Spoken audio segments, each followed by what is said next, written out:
It began as a completely harmless evening. We were at a laid-back gathering with some friends, an ordinary night filled with laughter, drinks, and nostalgia. The mood was light. Everyone seemed genuinely happy. I stood off to the side with my husband, engaged in casual conversations with familiar faces we hadn't seen in quite some time.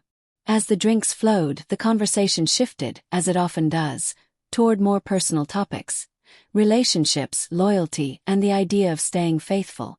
Someone cracked a joke, something teasing and provocative, and I, caught up in the moment and feeling playful, added my own comment.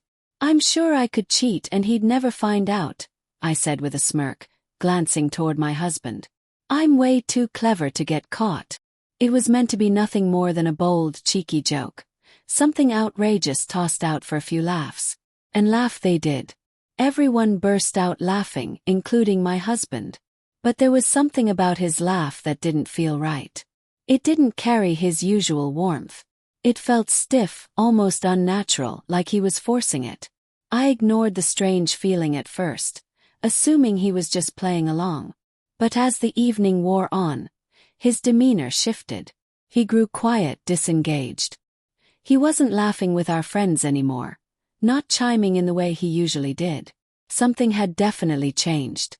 Later that night, once we got home, that unease followed us through the front door.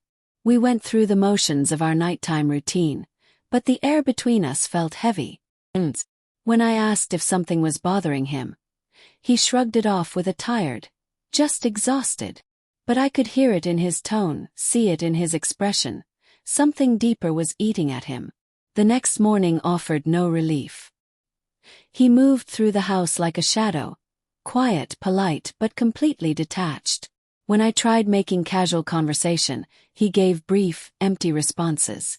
Eventually, I confronted him, needing to understand what was really going on. He turned to me, his eyes cold and distant. "Did you really think that was funny?" he asked. My stomach nodded. I tried to smile, to downplay it, to explain it was just a silly joke, but he cut me off. "That thing you said last night," he began, his voice low but steady. "Do you actually think it's okay to make jokes about cheating? About breaking someone's trust?" There wasn't any rage in his voice, just pain. Deep, quiet, unshakable pain. I stood frozen, my mouth suddenly dry. Guilt surged through me, hitting like a tidal wave. I stumbled over my words, trying to explain. It didn't mean anything. It was just a stupid, offhand comment. But the look in his eyes told me the damage had already taken root. "How do you expect me to just brush it off?" he asked, his voice trembling slightly. "How do I trust you when you can speak so casually about something like that?" That was the moment I realized it wasn't just about one foolish joke. It was what that joke implied. That I didn't respect the commitment we shared. That maybe, deep down, I could be unfaithful. That maybe I wasn't the person he believed I was. In the days that followed, things only grew worse. We barely spoke. I apologized again and again, trying to explain how thoughtless it had been. But my words couldn't reach him.